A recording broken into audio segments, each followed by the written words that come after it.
ವರುಣನ ಕೃಪೆ ಕಾವೇರಿ ದಯೆಯಿಂದ ಸರ್ಕಾರ ಬಚಾವಾಗಿದೆ. ಇದರಲ್ಲಿ ರಾಜ್ಯ ಸರ್ಕಾರದ ಸಾಧನೆ ಏನೂ ಇಲ್ಲ.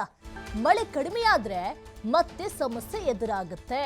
ಬೆಂಗಳೂರಿನಲ್ಲಿ ವಿಪಕ್ಷ ನಾಯಕ ಆರ್ ಅಶೋಕ್ ಕಿಡಿಕಾರಿದ್ದಾರೆ. ಇದರಲ್ಲಿ ರಾಜ್ಯ ಸರ್ಕಾರದ ಪಾತ್ರ ಏನು ಗೊತ್ತೇ ಆಗ್ತಾ ಇಲ್ಲ. ಅವರೇ ಒಂದು ಕಡೆ ಟೀಕೆಯನ್ನು ಮಾಡ್ತಾ ಇದ್ರು. ಸರ್ಕಾರ ರೈತ ವಿರೋಧಿ ಸರ್ಕಾರನಾ? ಸರ್ಕಾರ ಬರ ನಿರ್ವಹಣೆಯನ್ನ ಸರಿಯಾಗಿ ಮಾಡಬೇಕು. ತಮಿಳುನಾಡು ಸಿಎಂ ಜೊತೆ ಮಾತುಕತೆ ಉಪಯೋಗ ಇಲ್ಲ. ಬೆಂಗಳೂರಿನಲ್ಲಿ ವಿಪಕ್ಷ ನಾಯಕ ಆರ್ ಅಶೋಕ್ ಹೇಳಿಕೆಯನ್ನು ಕೊಟ್ಟಿದ್ದಾರೆ. ಬರ ಬಂತು, ಬರಪೀಡಿತ ಪ್ರದೇಶ ಅಂತೇಳಿ ಘೋಷಣೆ ಮಾಡಬೇಕು ಅಂತೇಳಿ ಆಗ್ರಹವನ್ನ ಮಾಡಿದ್ರು. ಅದೂ ಇಲ್ಲ, ಏನು ಸವಲತ್ತುಗಳನ್ನು ಕೊಟ್ಟಿಲ್ಲ.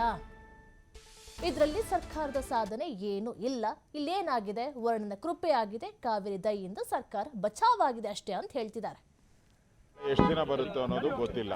ಆ ದೃಷ್ಟಿಯಿಂದ ಕಾದು ನೋಡೋಣ.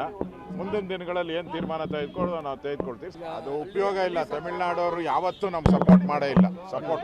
ಸಮಸ್ಯೆ ಇದು ನೋಡಿ. ಈಗಾಗಲೇ ಕೆಲವು ಡ್ಯಾಮ್ಗಳಲ್ಲಿ ಮಾತ್ರ ನೀರು ಬರ್ತಾ ಇದೆ. KRSಗೆ ಇನ್ನೂ ಸರಿಯಾಗಿ ನೀರು ಬರ್ತಾ ಇಲ್ಲ. ಮತ್ತು ಈ ಮಳೆ ಎಷ್ಟು ದಿನ ಬರುತ್ತೆ ಅನ್ನೋದು ಗೊತ್ತಿಲ್ಲ. ಆ ದೃಷ್ಟಿಯಿಂದ ಕಾದು ನೋಡೋಣ. ಮುಂದಿನ ದಿನಗಳಲ್ಲಿ ಏನು ತೀರ್ಮಾನ ತೆಗೆದುಕೊಳ್ಳೋದು ನಾವು ತೆಗೆದುಕೊಳ್ತೀವಿ. ಅದು ಉಪಯೋಗ ಇಲ್ಲ. ತಮಿಳುನಾಡವರು ಯಾವತ್ತೂ ನಮ್ಗೆ ಸಪೋರ್ಟ್ ಮಾಡೇ ಇಲ್ಲ. ಸಮಸ್ಯೆ ಇದು ನೋಡಿ. ಈಗಾಗಲೇ ಕೆಲವು ಡ್ಯಾಮ್ಗಳಲ್ಲಿ ಮಾತ್ರ ನೀರು ಬರ್ತಾ ಇದೆ. KRSಗೆ ಇನ್ನೂ ಸರಿಯಾಗಿ ನೀರು ಬರ್ತಾ ಇಲ್ಲ. ಮತ್ತು ಈ ಮಳೆ ಎಷ್ಟು ದಿನ ಬರುತ್ತೆ